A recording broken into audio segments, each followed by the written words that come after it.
Capítulo 21. Ahora que sabíamos que estábamos en Pakistán, también sabíamos que podíamos ser derribados en cualquier momento. Los pensamientos empezaron a golpearse en mi cabeza. ¿Qué se siente cuando estalla un helicóptero? ¿Mueres en el acto o se estrella y cuando cae algo te corta la cabeza? ¿Cuánto tardas en morir? Te vienen todas esas ideas extrañas y arremolinadas. Intentaba no pensar en ello mirando a mi alrededor y observándolo todo. Íbamos sentados en unas sillas de acampada, de esas que, al desdoblarlas, parecen pequeños trípodes y cuestan $9,99 en Walgreens. Yo miraba hacia afuera. Los pilotos se encontraban detrás de un muro macizo, así que, a diferencia de un helicóptero normal, estábamos solos en la parte trasera.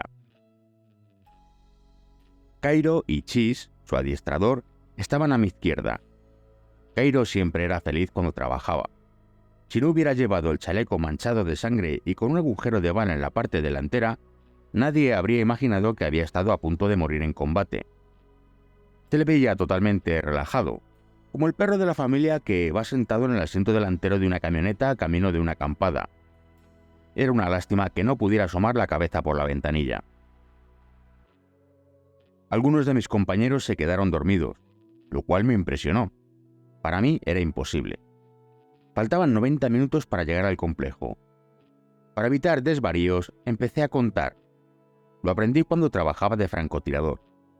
Contar te mantiene frío, te entretiene, pero en reposo. Contaba de 0 a 1000 y de 1000 a 0. De 0 a 1000 y de 1000 a 0. Debí de hacerlo una docena de veces antes de que pusiéramos rumbo al sur al cabo de unos 80 minutos de vuelo. Ahora estábamos en trayectoria de ataque y, mientras contaba, empecé a repetir aleatoriamente: la libertad misma ha sido atacada esta mañana por un cobarde sin rostro y esa libertad será defendida. Era la primera frase del discurso del presidente George W. Bush a la nación la mañana del 11 de septiembre. No tengo ni idea de dónde salió o de cómo pude recordarla palabra por palabra, pero empecé a repetirla mentalmente una y otra vez. Casi podía oír la voz del presidente Bush por encima del rotor y pensaba: joder, ha llegado el momento. Participo en esta misión y vamos a matar a ese hijo de puta. Realizamos otro leve viraje a la derecha y se abrió la puerta del helicóptero. Faltaban 2 minutos y avistamos una ciudad que no tenía ni idea de que íbamos hacia allí. Pasamos muy cerca de un campo de golf y pensé: qué raro. Desde luego, no había campos de golf en Afganistán. Estábamos invadiendo un país con campos de golf. Aquello no era un ejercicio. Entonces divisamos el complejo, que era casi exactamente igual que la reproducción que utilizamos para entrenarnos. Estaba a oscuro, como si no hubiera electricidad, y por un momento pensé que tal vez era obra de los hombres de la agencia. Los dos helicópteros se separaron. El Dash 1 se dirigió a un punto situado entre las dos casas donde un equipo de asalto se descolgaría a ambos lados. Eso suponía deslizarse por unas gruesas cuerdas con nudos atornilladas en el interior del helicóptero. No había arneses de seguridad, así que debíamos agarrarnos a la cuerda con los guantes. Los más corpulentos a veces utilizaban también los pies. Es peligroso, pero permiten que bajen varias personas simultáneamente, una detrás de otra. Mientras descendíamos, los francotiradores apuntarían a ambos lados del helicóptero para anticiparse a cualquier resistencia. Nos dirigimos al objetivo, situado en la cara norte, para dejar allí al personal de seguridad externa. Los francotiradores, Chis, Cairo y el intérprete bajaron y nos elevamos inmediatamente en dirección al tejado. Entonces tomamos tierra. El piloto había visto al Dash 1 intentar rebasar los muros situados encima del patio, pero no lo consiguió. Según 2 altos mandos estadounidenses que elogiaron la destreza del piloto, el helicóptero perdió la sustentación necesaria para mantenerse en el aire. Según afirmaban, intervinieron al menos dos factores: una temperatura más alta de lo esperado y los muros de 5 metros que rodeaban el complejo. En nuestras simulaciones en Carolina del Norte, los muros, aunque estaban construidos a escala, eran vallas, lo cual permitía que se filtrara el aire. Los muros macizos del complejo generaban un efecto cuenco que afectó lo suficiente a la aerodinámica como para que la diferencia en la sustentación del helicóptero fuera crítica. Fuera lo que fuese, el piloto del Dash 1 notó la pérdida de control y realizó un hábil viraje a la derecha. Fue un aterrizaje forzoso.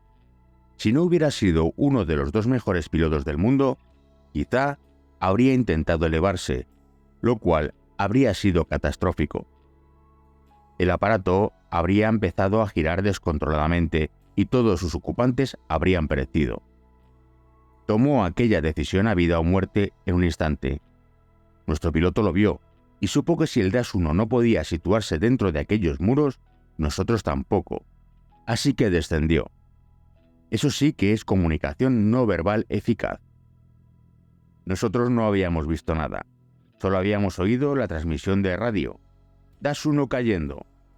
Pero creíamos que el piloto decía Dash 1 virando, que supusimos significaba que había recibido disparos y había dado media vuelta para realizar otra pasada.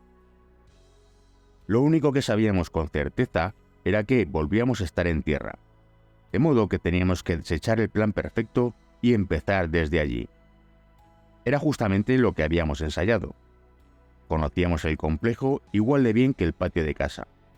Había una puerta cerca de la esquina noreste, justo delante de nosotros. La derribaríamos y entraríamos por allí. Solo faltaban unos pasos para llegar a ella. Transcurridos unos segundos desde que saltamos del helicóptero, el franqueador había adosado una carga de C6 de 2 metros de largo justo en medio y la hizo estallar. La puerta metálica se abrió como una lata. Detrás había un muro de ladrillo, y el franqueador dijo: «Entrada fallida, esto pinta mal». «No, pinta bien», respondí. «Es una puerta falsa. Eso significa que está ahí dentro». Decidimos hacer saltar por los aires el garaje, pero entonces oímos la radio. «No, no lo hagáis. Abrimos». «¿Qué coño?», pensé. «No importa cómo hayan entrado. Lo descubriré más tarde. Vamos». La puerta se abrió y apareció un dedo pulgar alzado, la señal universal de que eran los buenos. Al entrar miré a la izquierda. Entonces caí en la cuenta. «Joder, estamos aquí, en la casa de Bin Laden. Esto es increíble. Probablemente no salgamos vivos, pero esto es histórico y voy a saborearlo». Oí disparos, el característico sonido de un AK-47 automático y la semiautomática 5.56 con silenciador de los buenos. Algunos disparos se producían más cerca que otros, pero varios de mis hombres estaban abriendo fuego. Al doblar la esquina, vi a uno de los nuestros después de haber participado en un tiroteo delante de la casa principal. El enfrentamiento había durado solo 2 segundos. Disparó a través de una ventana y dentro había un hombre y una mujer. Seguía mirándolos mientras registraba la habitación lo mejor que podía desde el exterior. Vi a ambos en el suelo. Mi compañero parecía preocupado. «Acabo de matar también a una de las mujeres», dijo. «Se puso delante de él cuando disparé. ¿Tendré problemas?». «No nos preocupemos por los problemas», respondí. «Acabemos esta misión». De acuerdo, pensé. Ahora las mujeres también están dispuestas a morir como mártires.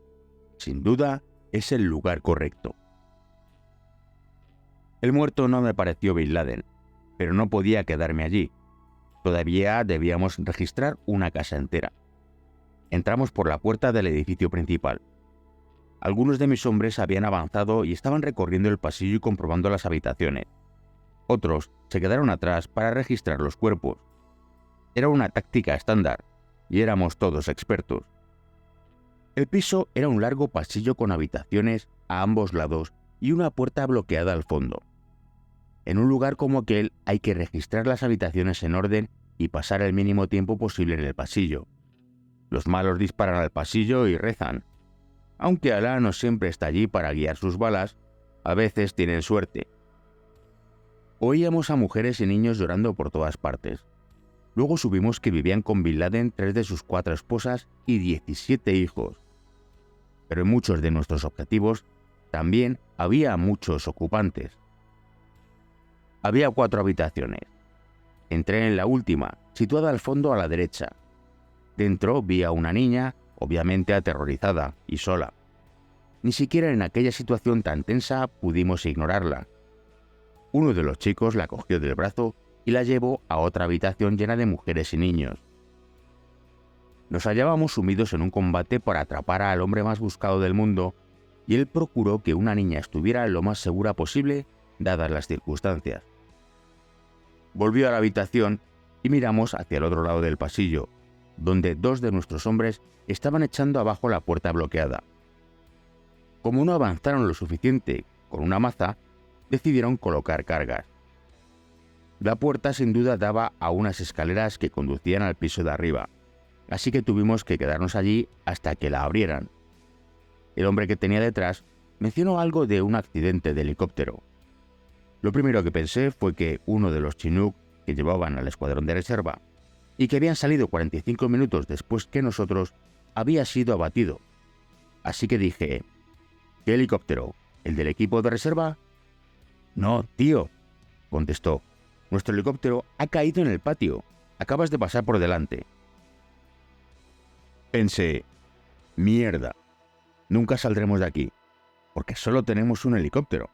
Será mejor que subamos y lo matemos antes de que hagan estallar la casa. En todo momento habíamos vigilado los techos, buscando bombas colgantes, que es como los malos preparan muchas de sus trampas con la intención de derribar la casa entera. Nos sorprendió no haber visto ninguna, todavía. Los franqueadores detonaron las cargas y la puerta de las escaleras se abrió. Al subir, llevaba a 5 o 6 soldados delante. La analista de espionaje nos había dicho que cuando llegáramos a unas escaleras, veríamos allí a Khalid Bin Laden, el hijo de 23 años de Osama, y que iría armado, pues era la última línea de defensa de su padre. Si encontráis a Khalid, aseguró, Osama está en el piso superior. La escalera estaba totalmente a oscuras, así que, a menos que Khalid o quien quiera que estuviese allí llevara gafas de visión nocturna, podría oírnos llegar, pero no vernos. Sin embargo, nosotros sí podíamos verlos a ellos. Mientras subíamos apareció una figura en el descansillo entre el primer y el segundo piso. Lo vimos un instante y volvió a esconderse detrás de una barandilla. Llevaba una K-47. El hombre que iba delante se detuvo y apuntó. Debería haber indicado a un par de hombres que bajaran para que los que iban en cabeza se encargaran de la situación si la persona nos lanzaba una granada. En aquella posición corríamos el riesgo de morir todos a la vez. Pero era un momento tan increíble que no pude obedecer mis instintos tácticos. Allí estaban 2 hombres adultos intentando matarse el uno al otro, separados por 4 centímetros y una bonita y gruesa barandilla. En aquel instante de tensión, habría sido fácil olvidar que nosotros podíamos ver y él no. Pero el hombre que iba en cabeza lo pensó todo al detalle. Khalid sabía que había alguien en casa, pero no sabía seguro si éramos estadounidenses. En un susurro, mi compañero murmuró una frase que había aprendido antes de que comenzara la misión. La repitió 2 veces en los idiomas que hablaban el hijo de Bin Laden, árabe y urdu. Khalid, ven aquí. Khalid, confuso al oír su nombre, asomó la cabeza por un lado de la barandilla y dijo, ¿qué? Fue su última palabra. Mi compañero le disparó en la cara. La bala entró por encima de la barbilla y salió por la nuca. Khalid se desplomó allí mismo. La sangre formó un charco alrededor de su cabeza y le empapó la blusa de color blanco radiante. El grupo empezó a subir las escaleras que llevaban al segundo piso conmigo a la zaga. Pasamos por encima de Khalid y todos, excepto el que iba en cabeza, registraron las habitaciones a izquierda y derecha. El hombre que lideraba el grupo siguió apuntando a la parte alta de las escaleras del tercer piso, que estaba justo delante de él, Había una cortina en la entrada. Antes de que yo llegara, disparó a una figura alta situada detrás de la cortina, pero no pude ver el resultado. Cuando llegué a donde estaba, le puse una mano en el hombro. Solo quedábamos dos. Eso era todo. Él no dejó de apuntar a la cortina en ningún momento. Yo tenía la mano apoyada en su hombro. Con un solo gesto podía pedirle que se detuviera o que avanzara. En aquel momento intentábamos abarcar demasiado. Solo estábamos nosotros dos. Quienquiera que estuviese en el tercer piso sabía que íbamos hacia allí y probablemente estaba poniéndose un chaleco de explosivos, como habían hecho muchos otros líderes menores de Al-Qaeda en el pasado, y situándose en posición de combate. Nuestra táctica dictaba que debíamos esperar refuerzos o bajar y hacer que Cairo subiera antes que nosotros. Pero no teníamos tiempo. Los ocupantes del tercer piso estaban preparando su defensa y debíamos subir. Mi compañero era consciente de ello y empezó a hablar, sabiendo que uno de sus hombres estaba detrás, pero no quién. Tenemos que ir, tenemos que ir. Sabía qué estaba pensando porque yo estaba pensando lo mismo. Aquí es donde nos atacará el terrorista suicida. Luego me vino un pensamiento tan claro que era como una voz en mi cabeza. Estoy harto de preocuparme. Acabemos con esto. No era valentía, sino más bien fatiga o impaciencia. Estoy hasta los cojones de esperar que ocurra. Le di un apretón en el hombro. Subimos rápidamente las escaleras hasta la cortina y la apartó. Detrás había dos mujeres gritándonos. Mi compañero se abalanzó sobre ellas, suponiendo que llevaban chalecos de explosivos, y las tiró al suelo. Si estallaban, su cuerpo absorbería gran parte de la explosión y yo tendría más posibilidades de sobrevivir y cumplir nuestra misión. Fui a la izquierda y me asomé a una habitación contigua. Osama Bin Laden estaba cerca de la entrada, a los pies de la cama. Era más alto y delgado de lo que esperaba. Llevaba la barba más corta y tenía el pelo más blanco. Pero era el hombre cuyo rostro había visto 10.000 veces, 100.000 veces. Delante de él había una mujer y Bin Laden le había apoyado las manos en los hombros. En menos de un segundo apunté por encima del hombro derecho de la mujer y apreté el gatillo 2 veces. La cabeza de Bin Laden se abrió y cayó al suelo. Le metí otra bala en la cabeza por si acaso. La mujer, que resultó ser Amal, la más joven de sus 4 esposas, se cayó encima de mí y la llevé hasta la cama. Tenía sangre en la pantorrilla. Había visto a mi compañero subir por las escaleras apuntando a su marido y se situó delante de él justo cuando se produjo el disparo. No parecía herida de gravedad, pero estaba casi catatónica. Creo que ni siquiera la esposamos. Por primera vez vi a un niño pequeño, el hijo menor de Bin Laden, que tenía 2 años, tambaleándose sobre sus piernas regordetas en una esquina de la habitación. Lo había presenciado todo, pero estaba tan oscuro y era tan joven que no sabía qué estaba pasando, salvo que no era nada bueno. Lloraba y yo pensé, esta criatura no tenía nada que ver con esto. Ahora mismo está en medio de una tormenta de mierda. Pobrecito. Lo cogí y lo llevé a la cama con la mujer. En ese momento entraron otros SEAL. Me quedé allí inmóvil, observando a mis compañeros realizar el trabajo que les había visto hacer centenares de veces. Uno de ellos se me acercó y dijo, ¿estás bien?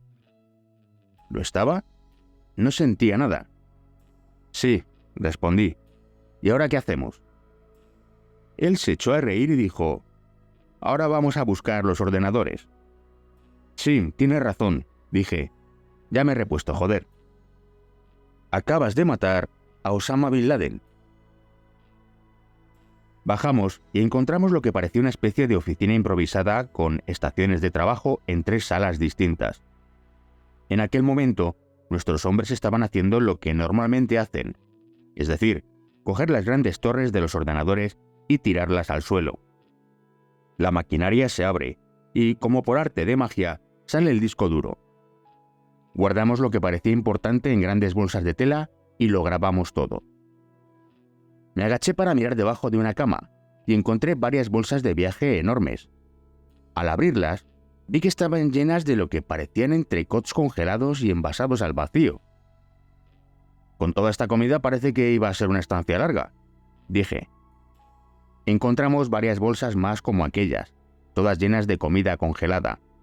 Entonces alguien dijo: «Un momento, esto no es ternera, es opio».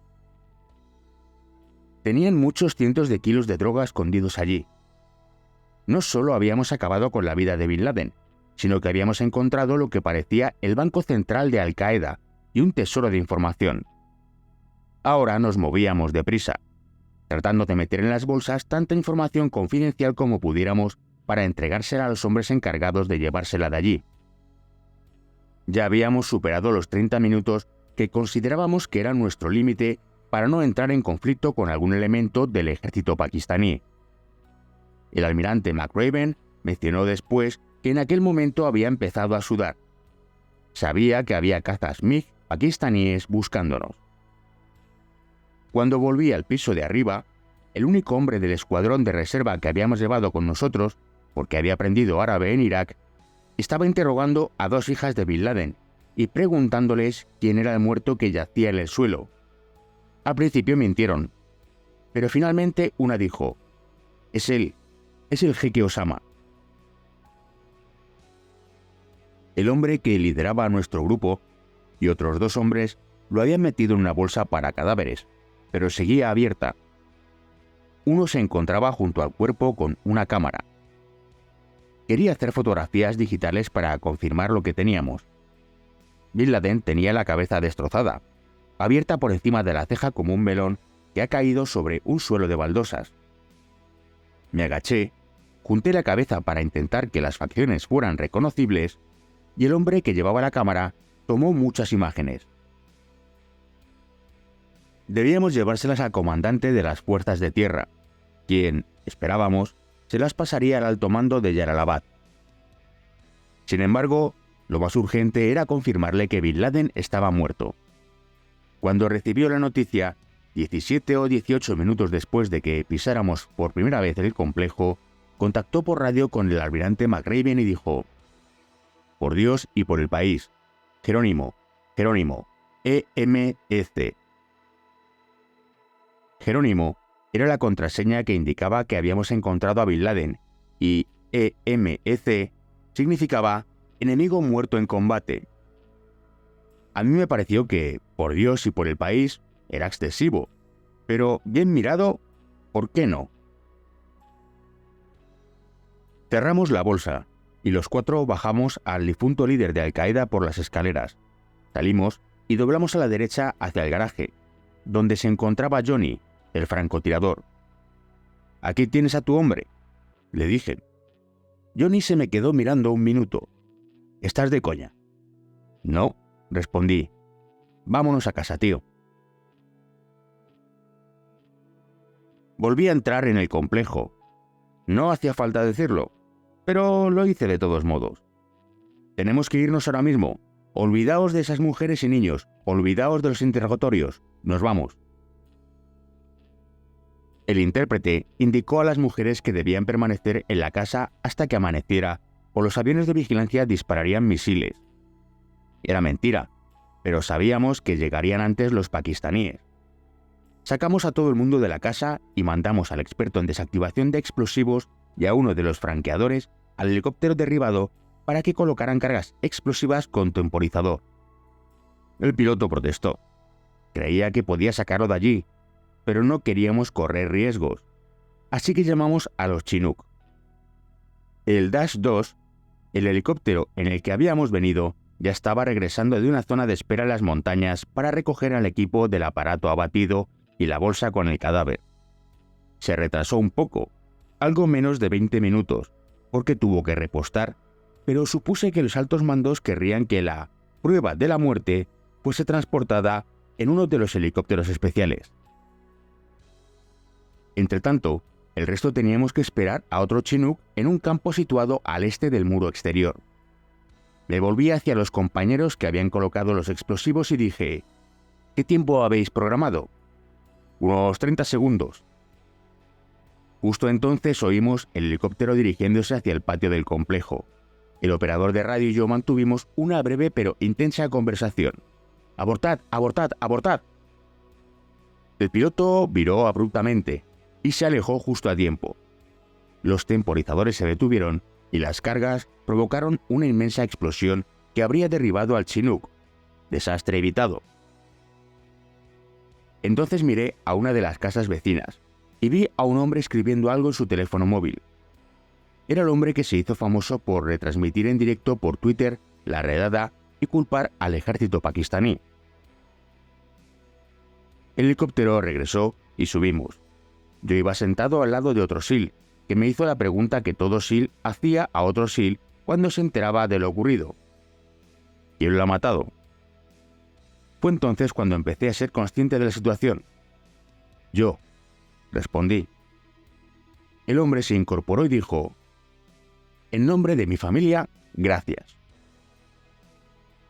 Johnny, el francotirador que realizó el disparo que salvó al capitán Phillips de los piratas, estaba sentado al otro lado, lo cual era interesante, porque de los 7.000 millones de personas que habitan el planeta, probablemente era el único que, más o menos, podía imaginar cómo me sentía.